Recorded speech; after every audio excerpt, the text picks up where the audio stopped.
Shalom. Shalom.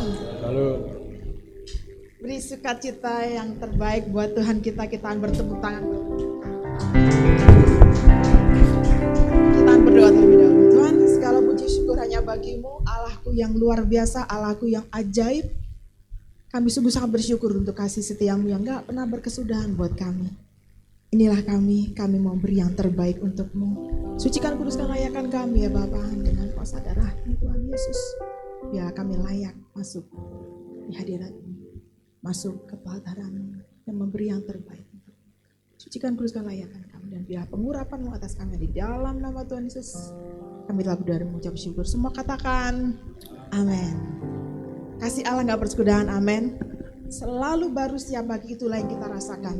Kita bisa bernafas, kita bisa tersenyum, kita bisa berpikir, itu karena kasih setianya yang Dia tunjukkan buat kita, amin. Yang setuju bahwa Tuhan itu gak pernah lalai, tidak pernah meninggalkan kita, lambaikan tangan buat Tuhan. Kita bertepuk tangan, kita bersukacita karena kasih-Nya, anugerah-Nya itu selalu baru.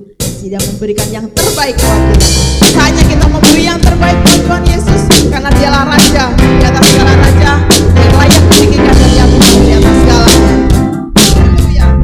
Kasih Allah tak berkesudahan.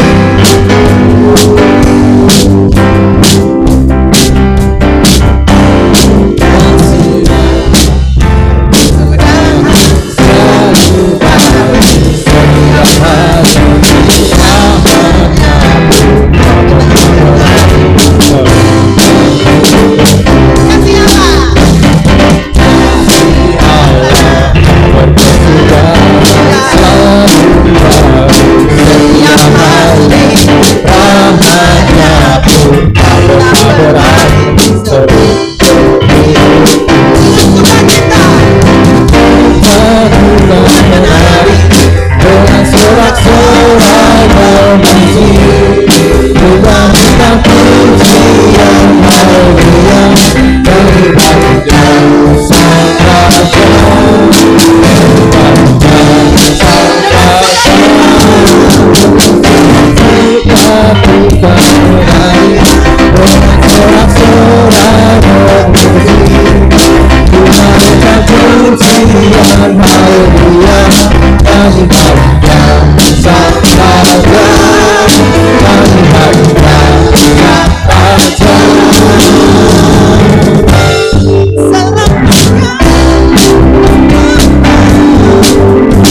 sampai kemuliaan bab Dialah pelukis cakrawala, Sang Pencipta segalanya. Kita mau bangkit berdiri, kita memberi yang terbaik buat Tuhan Yesus.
Kehidupan kita nggak lepas dari masalah.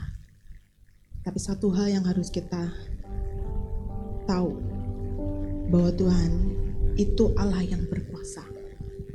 Dialah Allah pencipta segalanya.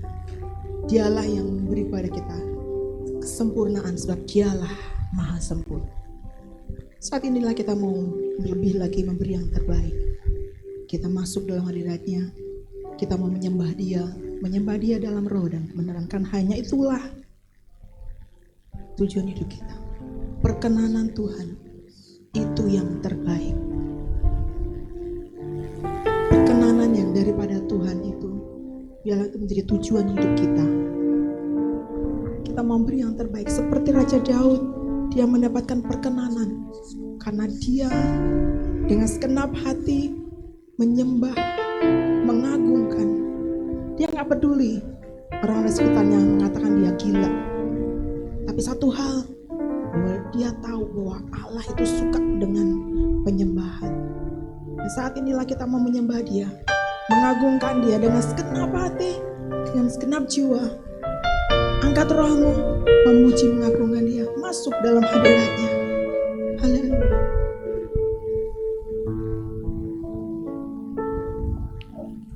Masuk ruang Maha Kudus dengan darah anak domba. Ku masuk dengan hati tulus, menyembah yang Maha Kuasa.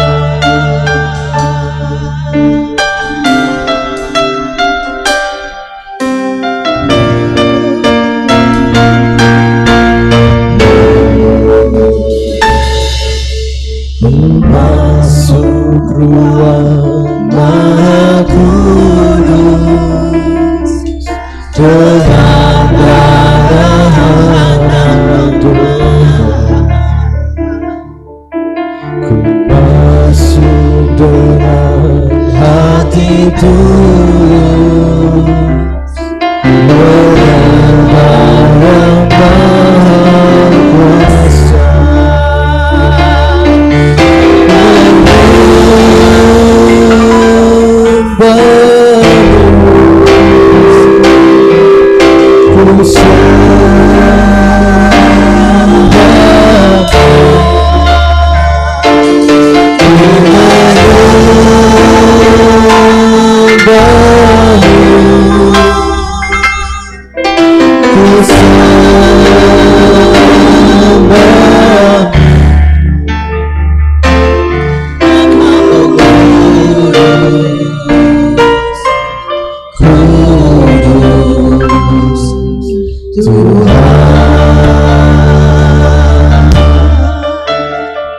Kami masuk hadirat-Mu Tuhan.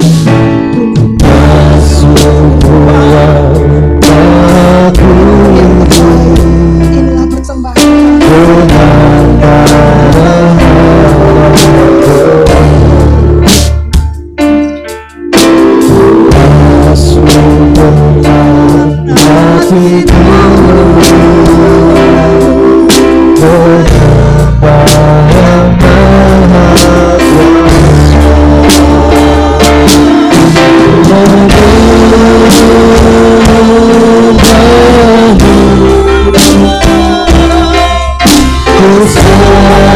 Ku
Elohim Shaddai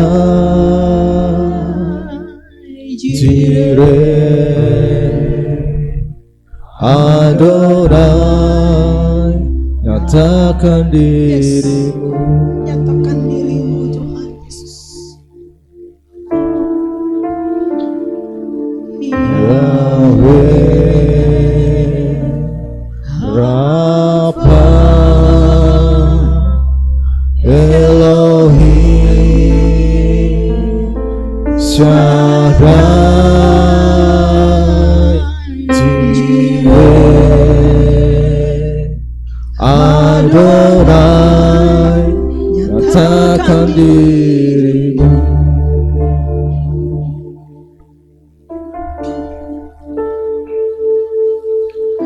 Yahweh Rafa Elohim Shaddai Jireh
Biarlah setiap hati pada malam hari ini sungguh-sungguh menanti-nantikan Tuhan.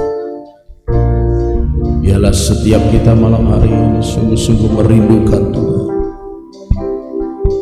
rindu jamahannya, rindu hadiratnya, rindu mengalami perjumpaan dengan Dia. Mari buka hati lebih lagi dan izinkan Tuhan bekerja di tengah-tengah kita malam hari ini. Buka hati lebih lagi, masuk dalam hadirat, jangkau tahtanya, jangkau tahtanya lebih lagi.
Biar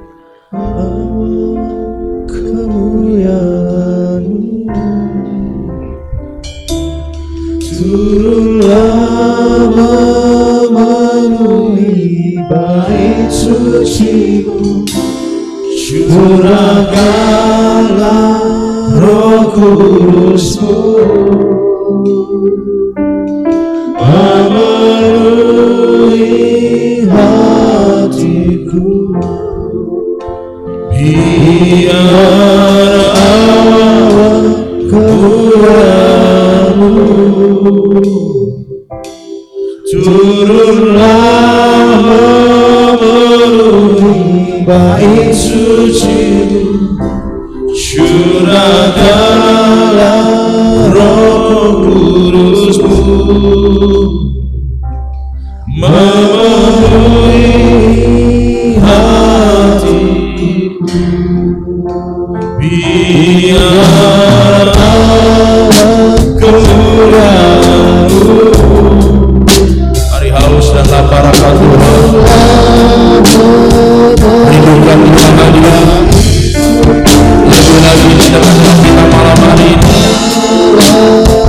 Minta Roh-Nya dicurahkan buat setiap kita, memenuhi hatiku.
Biar sore hari ini Kau terus bekerja di tengah-tengah kami ya Tuhan. Kau nyatakan setiap isi hati-Mu bagi kami, buat kami mengerti dan memahami, menangkap seperti apa yang Tuhan inginkan.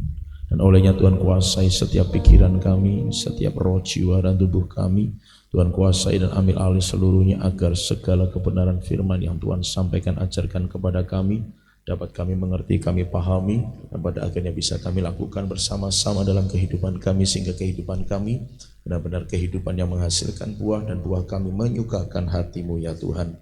Berkuasalah Engkau terus atas setiap kami, dan berbicaralah Tuhan, kami siap mendengar dan melakukannya demi nama Tuhan Yesus Kristus. Haleluya. Kita semua yang siap katakan amin. Silakan duduk Bapak Ibu Saudara kasih Tuhan. Shalom. Puji Tuhan Bapak Ibu Saudara, kesempatan yang indah luar biasa Tuhan berikan kepada setiap kita sehingga kita bisa beribadah kepadanya pada kesempatan sore hari ini. Dan mari kita akan sama-sama sediakan kehidupan kita untuk kita boleh belajar firman Tuhan sama-sama. Masih membahas tentang apa yang harus kita lakukan di masa kelimpahan ini, yaitu tentang mengatur berkat-berkat Tuhan dalam setiap kehidupan kita. Hari ini kita akan belajar hal yang lain lagi yang saya ambil dari 2 Korintus pasal 9 ayat yang ke-10 yang beberapa kali sudah saya kutip juga dalam beberapa kali khotbah. 2 Korintus 9 ayat yang ke-10, 2 Korintus 9 ayat yang ke-10 sudah ada di depan. Mari kita baca sama-sama, 1, 2, 3. Ia yang menyediakan benih bagi penabur dan roti untuk dimakan, Ia juga yang akan menyediakan benih bagi kamu dan melipat gandakannya dan menumbuhkan buah-buah kebenaranmu. Amin.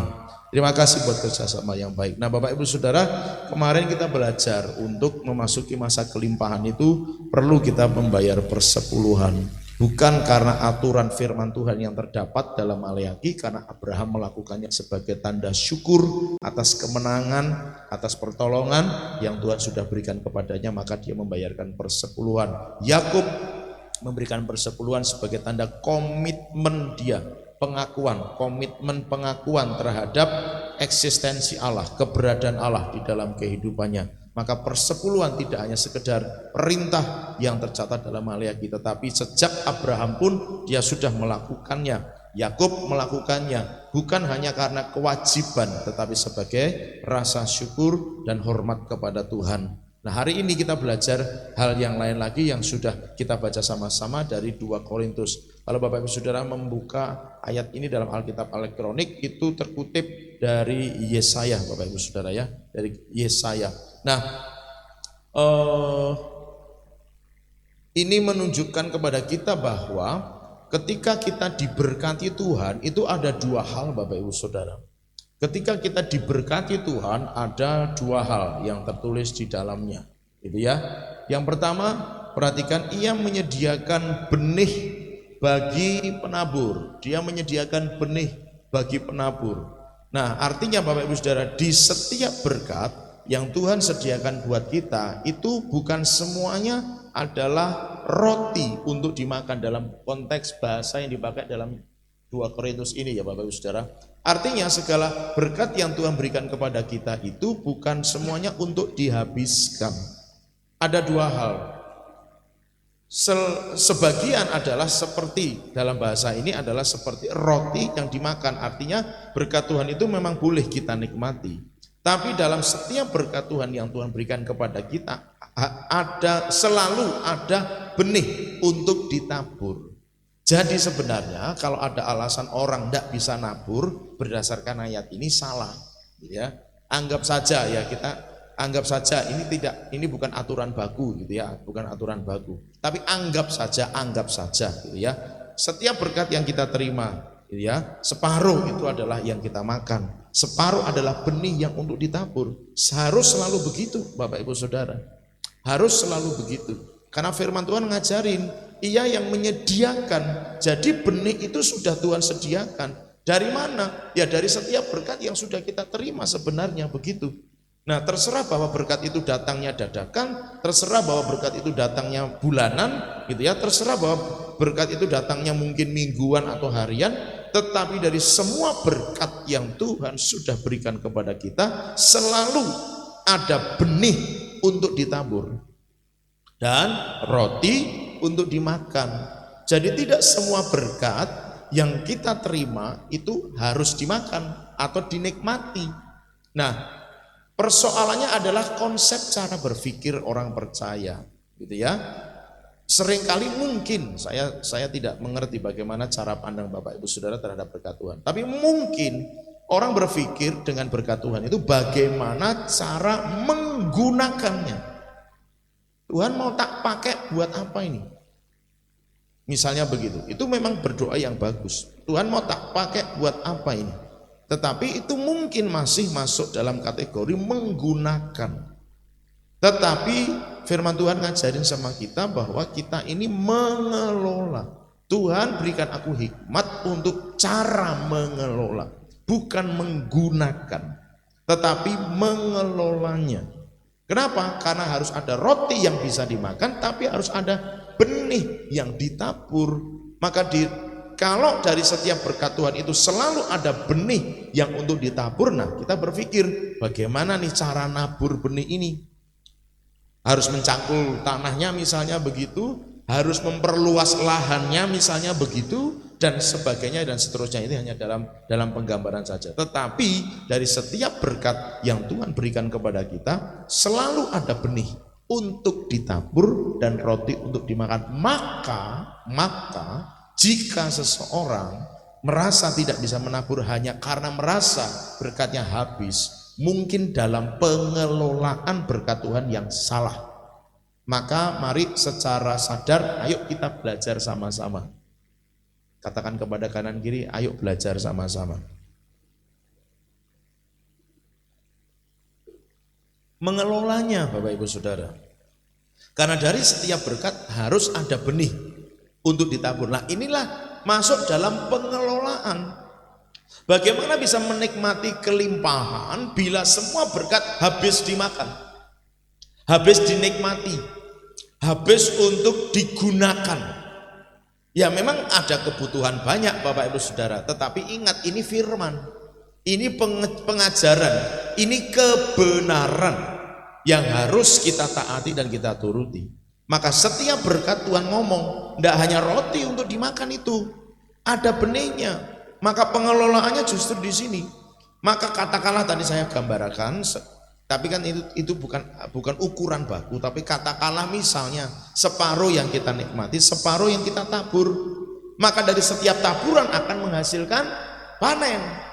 Itu toh, menghasilkan tuaian. Nah, waktu menuai separuh lagi buat dimakan, separuh lagi buat benih. Benih ditabur lagi. Maka ketika benih ditabur akan menuai. Waktu menuai separuh untuk dimakan, separuh untuk ditabur. Begitu terus Bapak Ibu Saudara. Maka ketika itu terjadi, itu disiplin kita lakukan, maka berkat Tuhan akan terus mengalir dalam kehidupan kita. Katakan amin. Itulah masa kelimpahan. Jelas Bapak Ibu Saudara. Ya asumsinya jangan hari ini. Hari ini itu enggak ada petani yang panen padi itu kemudian disisihkan untuk benih, jarang sekarang. Karena benih lebih baik beli sekarang itu kalau petani. Semua panen tebaske rampung gitu kan. Tompo duit sesuk tuku ini. Nah, kalau cara orang dulu kan enggak begitu. Ada bagian yang disediakan untuk ditabur lagi, dijadiin benih. Supaya itu nanti terus bisa berlangsung dan berlangsung. Nah, prinsip ini harus kita pahami terlebih dahulu. Supaya apa? Pada saat kita terima berkat, itu enggak semuanya habis dinikmati atau digunakan. Memang ada kebutuhan, tapi mulai mencoba melihat segi prioritasnya. Mana yang memang harus dipenuhi dan mana yang bisa ditunda. Nah, terkadang merasa berkatnya agak banyak Bapak Ibu Saudara, kemudian itu ya sudah dinikmati. Dia tidak ingat bahwa di setiap berkat selalu ada benih yang Tuhan sediakan. Jadi enggak ada alasan tidak bisa menabur. Kasih tahu kanan kiri, katakan ayo nabur mulai hari ini. Amin. Amin. Mulai nabur. Nabur Bapak Ibu Saudara. Karena di setiap berkat selalu ada benih. Kalau itu kemudian kita anggap sebagai roti yang dimakan, ya selesai. Tidak akan pernah berkelimpahan. Karena tidak pernah ada taburan Bapak Ibu Saudara. Nah, yang tidak menikmati masa kelimpahan adalah orang yang, maaf bicara bahasa kasarnya, saya katakan dengan tegas, pelit. Nggak mau nabur, alasannya banyak.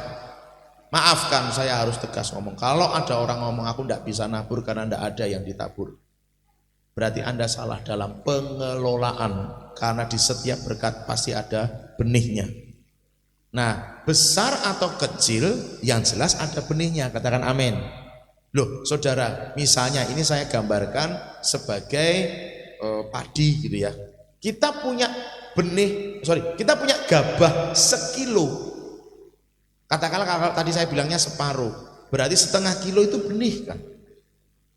Atau lebih kecil lagi, kita cuma punya katakanlah setengah kilo gabah, berarti seperempatnya kan benih.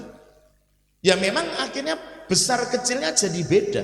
Tapi kalau prinsipnya, cara berpikirnya, paradigmanya, mindsetnya sudah benar, orang tidak mungkin akan bisa berkata aku nggak bisa nabur. Karena pasti dia tak paham. Memang sedikit berkatnya, tapi di situ justru kita belajar. Yuk disiplin dalam pengelolaan. Katakan sama-sama mengelola. Bukan menggunakan. Amin. Cara mengelolanya saja yang kemudian kita ubah Bapak Ibu Saudara. Itulah masa kelimpahan. Jadi dua hal ini selalu diingat di setiap berkat yang kita terima ada roti yang sudah Tuhan sediakan untuk dimakan. Artinya berkat itu boleh kita nikmati, tapi jangan lupa harus ada benih karena Tuhan sudah menyediakan. Jadi di setiap berkat harus selalu sisihkan benih untuk ditabur. Tidak perlu banyak karena mungkin berkatnya enggak banyak. Yang penting mengerti bahwa ini berkat, harus disisihkan benih untuk ditabur. Sisihkan benih untuk ditabur. Sisihkan benih untuk ditabur. Harus selalu begitu. Dan taburlah dan menaburlah. Gabah itu yang katakanlah itu bisa menjadi benih. Sudah dipisahkan nih misalnya, ini untuk benih. Tapi selama benih ini tetap disimpan dan tidak ditabur, bisakah dia tumbuh, Bapak Ibu Saudara? Tidak bisa. Benih itu harus ditabur. Sudah disediakan, sudah dikelola dengan baik, ini roti yang dimakan, ini yang digunakan, ini yang dikonsumsi, ini yang dinikmati. Tapi ini benihnya. Nah, benihnya jangan disimpan terus dalam tabungan. Tabur, Saudara. Tabur. Bisa macam-macam, silakan menabur sesuai dengan yang digerakkan Tuhan dalam hati. Tapi prinsipnya jangan disimpan. Anda sudah kelola dengan baik, disisihkan, bagus. Tapi kalau itu nggak pernah ditabur, tidak akan pernah bertumbuh dan menghasilkan tuayan. Percaya memang, berdoa memang. Tuhan, aku percaya saat aku menabur pasti aku menuai. Tapi benih yang sudah kita sisihkan tidak pernah ditabur, cuma disimpan, tidak akan pernah jadi apa-apa. Nah, kadang-kadang juga di situ, Bapak Ibu Saudara, kekeliruan seseorang. Sudah dipisahkan tapi masih berat hati menaburnya. Ingatlah bahwa firman Tuhan berkata, yang nabur sedikit nuai sedikit, yang nabur banyak menuai banyak. Itu sudah hukum firman, hukum alam juga. Maka kalau memang kita sudah mengerti dalam pengelolaan, ada yang dinikmati tapi juga ada yang disiapkan untuk nabur, taburlah. Seberapa besar? Ya terserah. Yang jelas adalah bagian yang sudah disiapkan untuk ditabur. Kalau pengen nuai lebih banyak, ya naburnya lebih banyak. Jadi yang dinikmati lebih sedikit. Pengelolaannya begitu kan. Yang dinikmati sedikit, yang disiapin untuk nabur dibanyakin. Supaya naburnya lebih banyak, nantinya nuainya jadi lebih banyak lagi. Yang sepakat katakan haleluya. Jadi seperti itu Bapak Ibu Saudara dalam pengelolaan. Harus mengerti. Harus ada benih yang ditabur. Maka kalau kemarin saya sampaikan bagaimana dengan anak sekolah. Sama, prinsipnya sama. Kemarin kan tentang persepuluhan maksud saya begitu kan. Penghasilannya dari mana kalau anak sekolah? Ya dari uang saku yang Anda terima. Lah kalau sekarang dalam konteks hari ini bagaimana? Ya dari setiap uang saku yang Anda terima itu belajarlah menabur. Tidak harus banyak kan, yang penting ada benih yang Anda sediakan untuk ditabur. Anda terima uang sekolah, uang jajan, uang saku setiap hari, langsung persepuluhan, itu yang kemarin kita belajar. Lalu sediakan benih untuk ditabur. Ya kalau memang itu masih kecil, kumpulin dulu. Kalau sudah kira-kira pas untuk bisa dibagikan atau sudah siap untuk dibagikan, sudah jumlahnya cukup untuk dibagikan misalnya begitu, ya tinggal bagikan. Tapi intinya harus begitu. Harus ada benih yang disiapkan untuk ditabur, pengelolaannya begitu. Dan kemudian ada roti yang dimakan, ada yang boleh dinikmati tapi jangan dihabiskan. Harus ada pengelolaan. Nah, contoh kita lihat dalam Kejadian pasal 41 ayat 34 sampai 36. Tapi Bapak Ibu Saudara saya harapkan bisa membaca seluruh kisah lengkapnya agar mengerti alur ceritanya gitu ya. Setir ngomong berapa ya? 34 sampai 36. Baiklah juga tuanku Firaun berbuat begini, yakni menempatkan penilik-penilik atas negeri ini, dan dalam ke-7 tahun kelimpahan itu memungut 1/5 dari hasil tanah Mesir. Mereka harus mengumpulkan segala bahan makanan, perhatikan garis bawah itu, mengumpulkan segala bahan makanan dalam tahun-tahun baik yang akan datang ini, dan di bawah kuasa tuanku Firaun menimbun gandum di kota-kota sebagai bahan makanan serta menyimpannya. Demikianlah segala bahan makanan ini menjadi persediaan untuk negeri ini dalam ke-7 tahun kelaparan yang akan terjadi di tanah Mesir, supaya negeri ini jangan binasa karena kelaparan itu. Ini contohnya Bapak Ibu Saudara, walaupun tidak harus sama plek seperti yang dilakukan oleh Yusuf. Ini sarannya Yusuf, yang walaupun pada akhirnya Firaun mengangkat Yusuf untuk menjadi orang kepercayaan dalam mengurus ini. Tapi secara prinsip kita sudah bisa belajar. 1/5, kalau ini dalam konteks Yusuf ya, 1/5 dari hasil panen dalam 7 tahun masa kelimpahan itu simpan, supaya 7 tahun berikutnya masa kelaparan dari 1/5 ini itu sudah bisa dipakai. Saudara bisa bayangkan begini, kira-kira kalau cuma 1/5 yang disimpan bisa menghidupi 7 tahun masa kelaparan, menurut saudara itu 1/5 dari setahun atau 1/5 dari setiap hasil panen? Menurut saya itu pasti 1/5 dari setiap hasil panen. Karena kalau cuma setahun diambil 1/5 terus kemudian bisa untuk hidup 7 tahun kekeringan, kayaknya nggak bisa. Kenapa? Karena yang menikmati bukan hanya Mesir loh. Catatan Alkitab menunjukkan jelas, yang menikmati tidak hanya Mesir, bangsa-bangsa sekitar Mesir, termasuk kita lihat kan kisahnya Yakub kan, Kanaan juga mengalami kekeringan kan, kemarin kita juga saya singgung. Kanaan yang ditinggali oleh Yakub itu juga mengalami kekeringan, sehingga mereka harus beli gandum ke Mesir.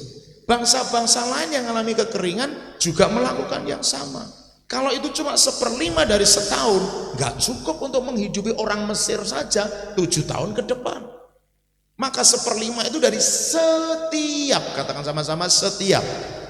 Maka kalau kita mau belajar dari hitung-hitungannya ini, 1/5, 20% dari setiap berkat yang kita terima itu simpan. Maksudnya dikelola. Gitu Bapak Ibu Saudara.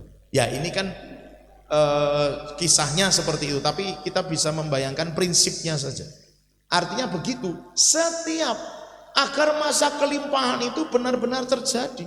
Saudara bisa bayangkan, pada masa itu benar-benar Mesir menjadi satu-satunya bangsa yang berkelimpahan karena hikmat Yusuf dalam pengelolaan berkat Tuhan. Dari masa kelimpahan yang terjadi selama 7 tahun, simpan 1/5, simpan 1/5, simpan 1/5. 20%, 20%, 20%. Nah, pada masa kelaparan, kemudian mereka bisa dalam bahasa rohaninya memberkati bangsa-bangsa loh saudara. Mereka yang tidak punya duit lagi, gimana caranya? Waktu itu kondisinya gitu kan, jual tanah tuker gandum gitu. Sehingga kemudian si Yusuf bisa memiliki kekuasaan yang lebih besar lagi. Mesir itu jadi luas wilayah kekuasaannya gara-gara kondisi ini. Mereka yang tidak punya duit tuker tanah dengan gandum. Tanahnya jadi milik Firaun, mereka dapat gandumnya. Begitu terjadi sedemikian rupa pada masa itu. Dan saudara bisa bayangkan 7 tahun ke depan itu hanya dari yang disimpan. Artinya pengelolaan itu penting Bapak Ibu Saudara. Ini bukan soal disimpannya. Hukumnya jelas, dua hal ini tetap saling berkaitan. Simpan tanpa ditabur tidak akan menghasilkan. Cuma kalau dalam konteks ini kan memang ceritanya begitu, kisahnya kan begitu. Itu kan saudara ya. Ini harus disimpan supaya untuk masa 7 tahun. Tapi itu masuk dalam pengelolaan. Jadi tidak semuanya maksudnya dihabisin. Kalau hari ini diberkati banyak, puji Tuhan. Tapi tidak dalam arti bahwa yuk ya sudah kita begitu rupa menghabiskannya. Jangan. Simpan sebagian, tabur sebagian, dinikmati sebagian. Toh kalau misalnya ini hanya dalam bahasa saya, dalam pengertian saya, dalam istilah yang saya gunakan. Kalau kita ibarat kata makan sehari itu cukup dengan 3 sendok beras, ya sudah, beli berasnya nggak usah terlalu banyak. Kalau hari ini kita sudah cukup puas dan cukup kenyang dengan lauk tahu dan tempe, ya sudah, tidak perlu beli ikan paus. Paham ya maksudnya Bapak Ibu Saudara ya? Cukup dengan itu ya sudah cukup. Kenapa? Beri kesempatan untuk Tuhan memberkati kita lebih lagi dalam pengelolaan naburnya. Saudara bisa bayangkan bahwa dalam pengelolaan ini Mesir di bawah kepemimpinan Yusuf yang dapat hikmat dari Tuhan dalam pengelolaan bisa memberkati bangsa-bangsa. Nah sekarang coba ambil nilai rohaninya. Kalau kita dalam pengelolaan ini pada akhirnya bisa nabur lebih banyak dalam pengertian yang lain, bisa memberkati lebih banyak orang, lebih banyak memberkati orang lain, lebih banyak memberkati orang lain. Saudara coba pikirkan dan renungkan, mahkota yang kita terima di surga berapa banyak? Yang mengerti katakan haleluya. Loh lihat tahu saudara, saya ngasih cuma 3 orang, mahkota saya 3, anggap saja begitu. Tapi kalau dengan pengelolaan yang benar, seperti yang Alkitab mungkin ajarkan kepada kita semua, yang Alkitab ajarkan kepada kita, ternyata saya bisa menabur kepada lebih banyak lagi orang.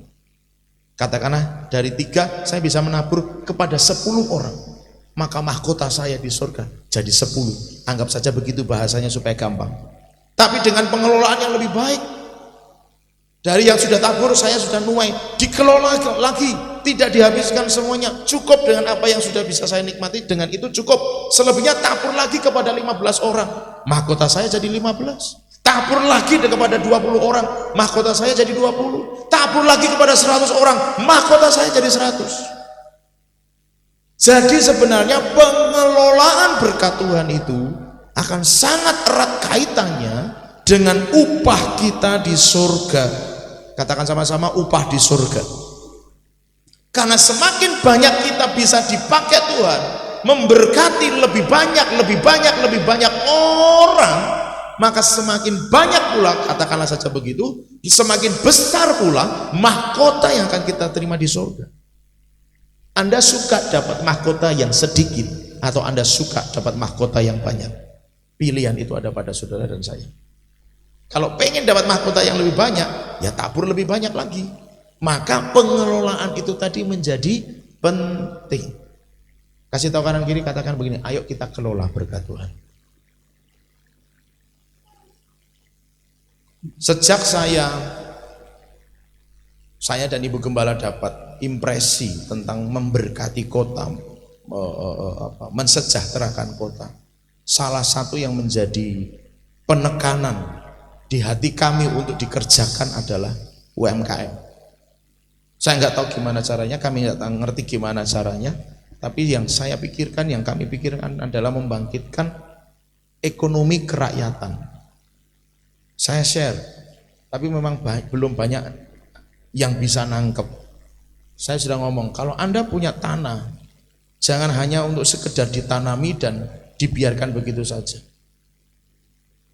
Tidak, maaf ya, mungkin saya agak sedikit menyimpang. Maksudnya menyimpang itu contohnya mungkin sedikit agak berbeda begitu maksud saya.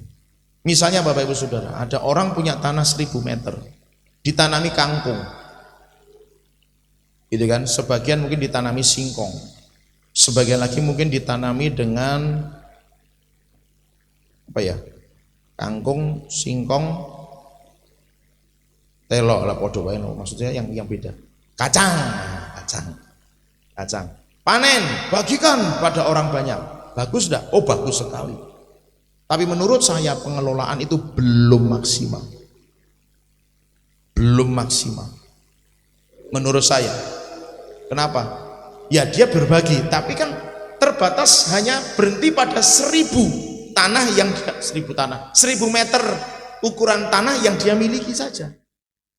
Kalau anggap saja kangkung itu panen 2 bulan sekali, dia bisa berbagi, tapi sejumlah itu saja dan akan tetap berhenti sampai di situ.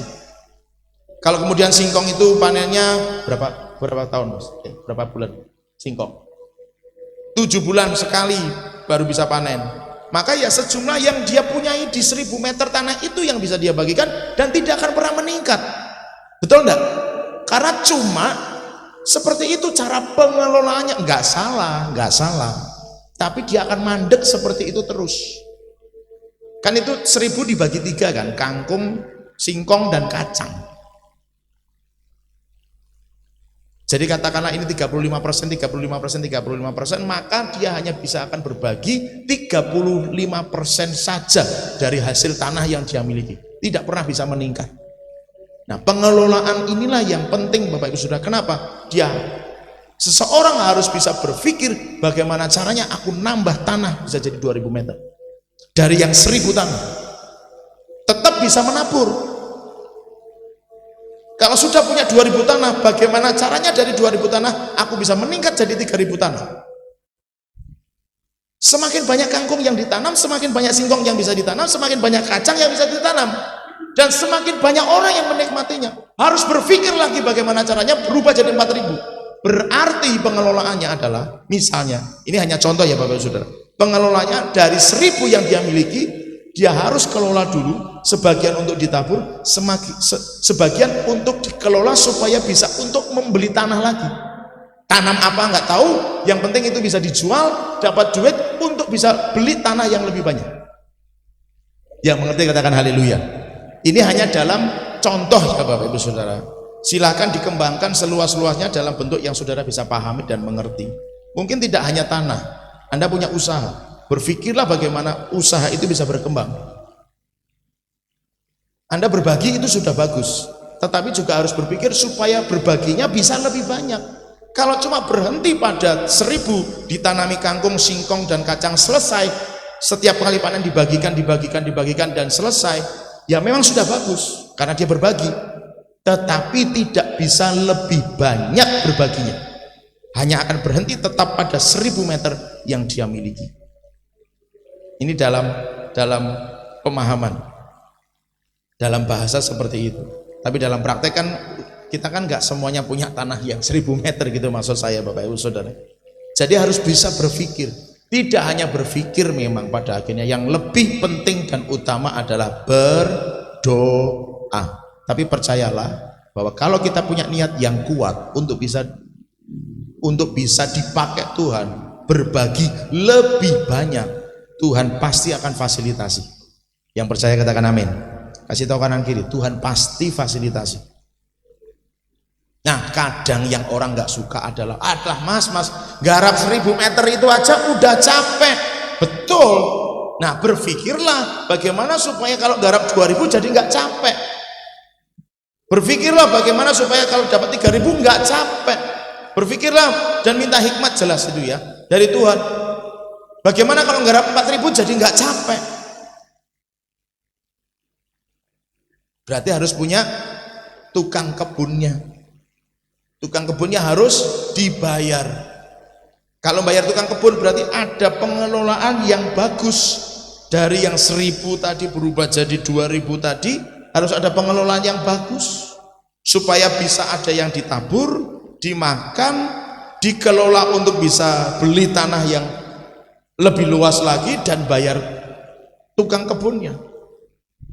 Nah, dibutuhkan hikmat, tetapi juga jangan pernah berhenti pada skala yang kecil saja Bapak Ibu Saudara. Dari kejadian ini Mesir akhirnya dalam penguasaan, dalam hikmat Tuhan yang bekerja melalui Yusuf, Mesir bisa menguasai lebih banyak tanah, lebih banyak kebun, kalau saya pakai istilah saya gitu aja ya, lebih banyak tanah yang bisa ditanami gandum, lebih banyak hasil yang diterima. Ini bukan soal, maaf bicara, jangan salah, jangan berpikir walah mas 1000 aja, ini dalam bahasa saya tadi ya, 1000 aja udah banyak kok. Betul, tapi nggak sukakah kita, nggak kepinginkah kita bisa berbagi lebih banyak lagi? Kita bisa berbagi kepada 1000 orang dari 1000 meter itu. Tapi nggak kepinginkah kita bisa berbagi kepada 2000 orang? Tidak kepinginkah kita bisa berbagi kepada 3000 orang? Kalau konsepnya jelas, kita mau memberkati kota, sak kota ini harus bisa kita berkati, katakan amin. Halo, kalau kita konsepnya mau memberkati kota, sak kota harus bisa kita bagi. Maka harus mengupgrade iman. Ini sudah pelajaran yang kemarin. Mengupgrade iman untuk percaya, yakin. Nah sekarang saatnya masa kelimpahan ini, ayo sepakat, katakan sama-sama sepakat. Manut. Kalau dikasih tahu caranya, diberitahu caranya, ikut Bapak Ibu Saudara. Kemarin sudah saya kasih tahu. Anda berada dalam satu bis dengan satu sopir. Ikut semuanya. Jangan sampai ada yang tidak ikut. Nanti ketinggalan malahan. Jadi Bapak Ibu Saudara yang dikasihi Tuhan, tinggal bagaimana kemudian kita mengerti, memahami. Nah kalau tidak paham, bertanyalah. Kalau tidak ngerti, bertanyalah. Kalau kemudian sudah dikasih tahu, kerjakanlah, lakukanlah. Supaya kita benar-benar bisa masuk pada masa kelimpahan dan menikmati kelimpahan itu.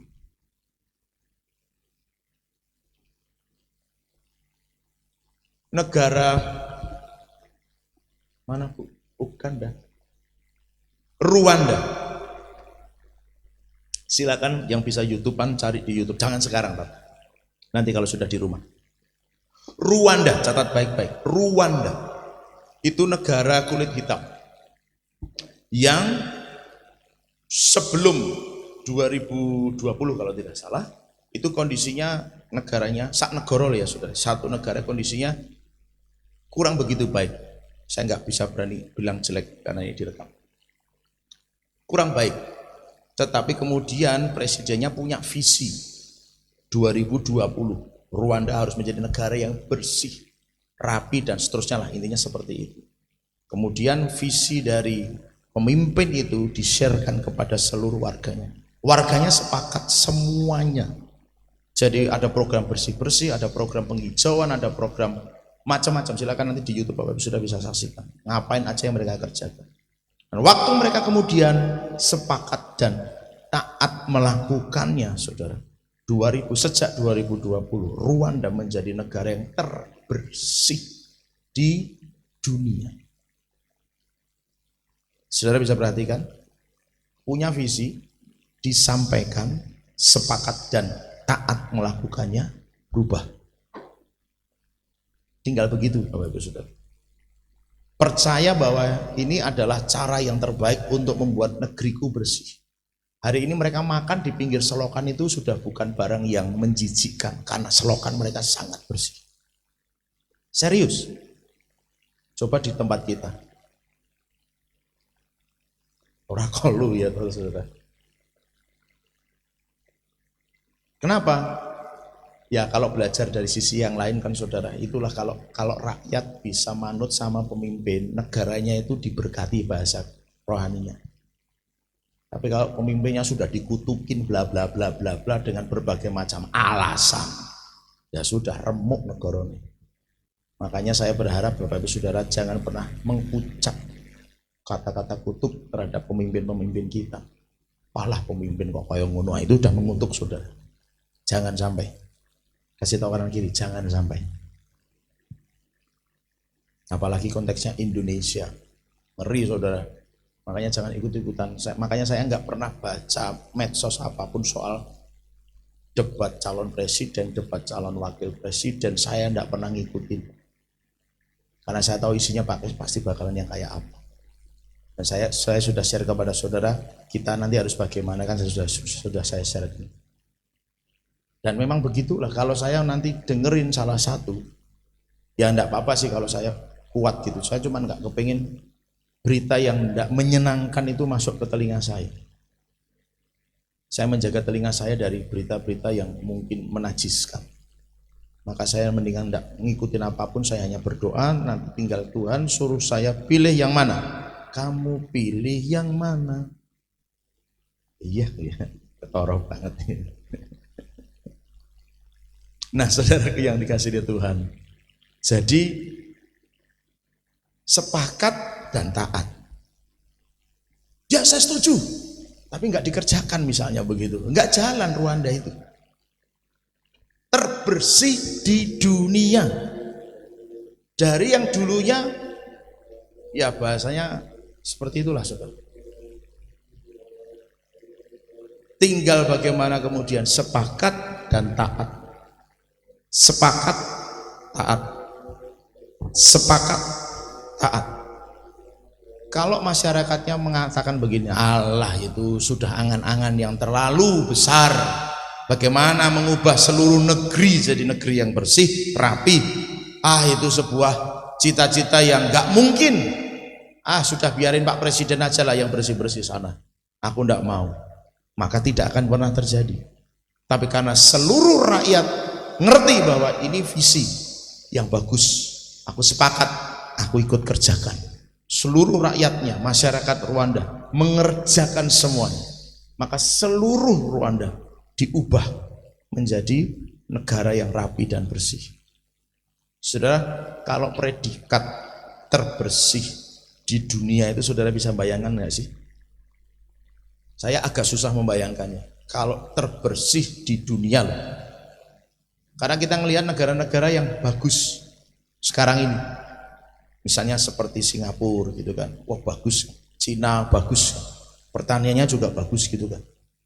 Tapi kok ini menjadi negara yang terbersih di dunia? Itu ada negara-negara yang kita secara kemampuan kita mengerti. Oh itu ada negara-negara yang hebat. Negara-negara yang kaya, yang tentu saja modern, mungkin juga bersih. Jepang itu punya budaya buang sampah di tempatnya sejak kecil. Jadi nggak mungkin bisa ditemukan sampah berceceran di Jepang. Tapi Rwanda masih menjadi negara yang terbersih di dunia. Itu hanya karena betul-betul mereka ngerti, percaya, sepakat, lakukan. Jadi saudara, itu kalau Yusuf ngomong kayak begitu, nggak ditanggapi Firaun dengan baik, kemudian mereka yang dipilih di wilayah-wilayah nggak mau mengumpulkan, Allah karpe kono, silahkan aja lah, terserah, masa bisa lah gitu kan, masa mungkin kan, masa gandum bisa tahan sampai 7 tahun gitu kan misalnya kan saudara, Allah biarin aja lah yang di sana yang ngumpulin, kita nggak usah, ya nggak jadi kan. Nggak akan pernah terjadi masa kelimpahan untuk 7 tahun kekeringan yang terjadi di Mesir waktu itu, di bangsa-bangsa maksudnya waktu itu. Nggak pernah terjadi kalau tidak ada pengelolaan yang benar, tidak manut dengan cara pengelolaan yang sudah diberikan Tuhan melalui para pemimpin, tidak akan pernah memasuki dan menikmati masa kelimpahan. Jadi saya harapkan Bapak Ibu Saudara nangkep ini, mengerti ini, bahwa yuk saatnya buat kita ngerti, dari setiap berkat harus dikelola, bukan sekedar untuk disalurkan saja, bukan sekedar untuk bagaimana cara menggunakannya, tetapi mengelolanya agar bisa lebih banyak lagi, lebih banyak lagi, lebih banyak lagi yang bisa kita berkati lewat berkat Tuhan yang sudah Tuhan berikan dalam kehidupan kita. Yang sepakat katakan amin. Kita datang kepada Tuhan.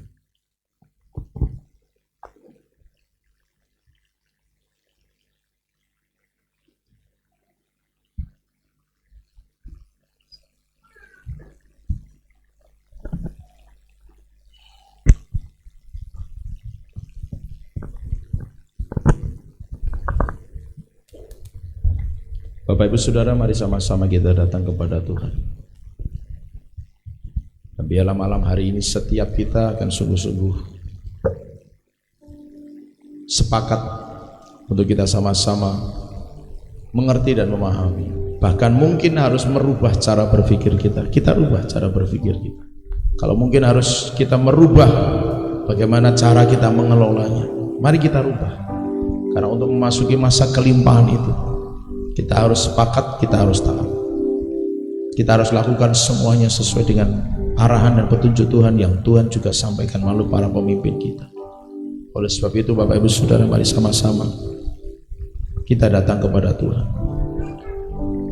Maafkan saya kalau saya harus mengatakan ini. Kalau mungkin ada di antara Bapak Ibu Saudara, kita semua yang hadir, merasa selama ini tidak bisa ikut nabur karena merasa tidak ada yang bisa ditabur. Ingatlah, pengelolaan itu yang paling penting. Karena dari setiap berkat yang kita miliki, besar atau kecil, selalu ada benih yang harus ditabur. Sudah Tuhan sediakan benihnya, tinggal bagaimana kita mengelola itu semua. Jadi mulai hari ini saya berharap tidak ada lagi yang berkata aku nggak bisa ikut nabur, nggak ada yang ditabur. Mungkin cara pengelolaannya yang salah, cara manajemennya yang keliru, yang membuat kita nggak bisa. Karena di setiap berkat yang kita miliki selalu ada benih yang Tuhan sudah sediakan untuk kita tabur. Mulailah belajar mengerti, memahami, dan kalau mungkin ada hal-hal yang mungkin Bapak Saudara belum tahu, mari silakan bertanya supaya kita bisa belajar sama-sama untuk kita mengelola setiap berkat Tuhan. Tidak hanya bisa menggunakannya, tetapi mengelolanya, sehingga kita akan dipakai Tuhan untuk bisa memberkati kota ini, bahkan bangsa ini. Haleluya.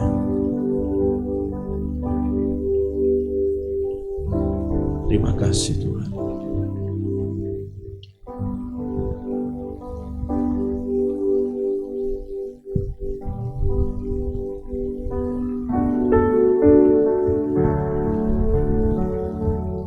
Ku buka hati, tu jamaah berserah penuh di hadirat.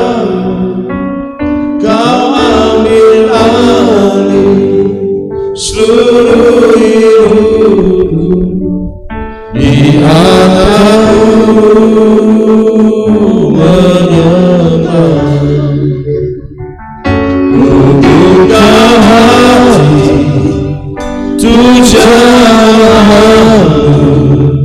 berserah penuh di hadirat. Kau ambil seluruh hidupku, di atasku menyembah.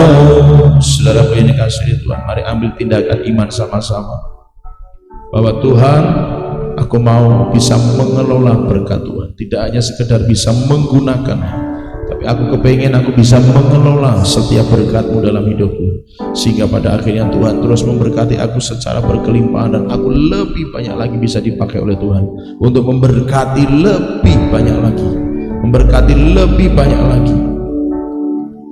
Buat Bapak Ibu Saudara yang sungguh-sungguh rindu dipakai Tuhan dalam hal demikian, sungguh-sungguh rindu bisa menjadi pengelola-pengelola yang baik dari berkat Tuhan, mari saya undang untuk bangkit berdiri bersama-sama di hadapan Tuhan. Ku buka hati, tujuanmu berserah di hadirat. Kau ambil alih seluruh hidupku, di atasku sambil taruh tangan kanan di dada kita, mari katakan ku buka hati, tujuanmu berserah di hadirat. Kau ambil alih seluruh hidupku, di atasku. Lebih sungguh lagi katakan, ku buka hati, buka hati, tujuanmu berserah penuh di hadiratku. Kau ambil alih seluruh hidupku, di atasku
terpujiamu. Haleluya. Haleluya. Yesus. Haleluya.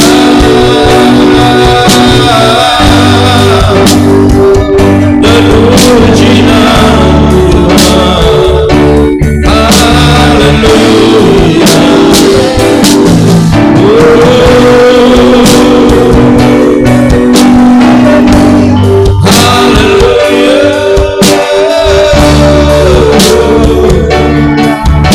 Terpuji namamu, terpuji namamu. Haleluya.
Mari yang sungguh-sungguh rindu bisa menjadi pengelola-pengelola berkat Tuhan, taruh tangan kanan di dada sekali lagi. Bapa, melalui setiap tangan-tangan ini hamba berdoa, alirkan, impartasikan sebuah hati yang mengerti bahwa setiap kami bukanlah orang-orang yang memiliki berkat Tuhan itu sehingga kami bisa dengan bebas menggunakannya, melainkan kami hanyalah pengelola dari setiap berkat Tuhan yang Tuhan sudah berikan kepada kami. Maka ajarkan kepada kami Tuhan, supaya kami dapat mengelola segala berkat-berkat-Mu. Maka sekarang kami buka hati kami, curahkanlah pada kami roh-Mu untuk kami bisa dapat hidup seturut dengan yang Tuhan kehendaki. Jamah hati kami, juga jamah seluruh hidup kami Tuhan.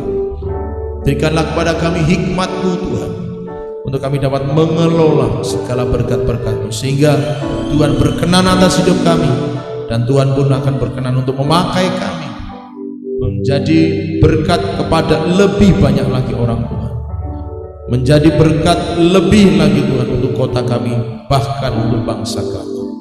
Oleh sebab itu ya Tuhan, mengalir sekarang melalui setiap tangan-tangan yang tertumpang di atas dada ini, mengalir kuasa urapan yang memperbaharui setiap hati kami, sehingga kami memiliki sebuah sikap hati yang berkenan kepada Tuhan terhadap setiap berkat-berkat yang Tuhan berikan kepada kami.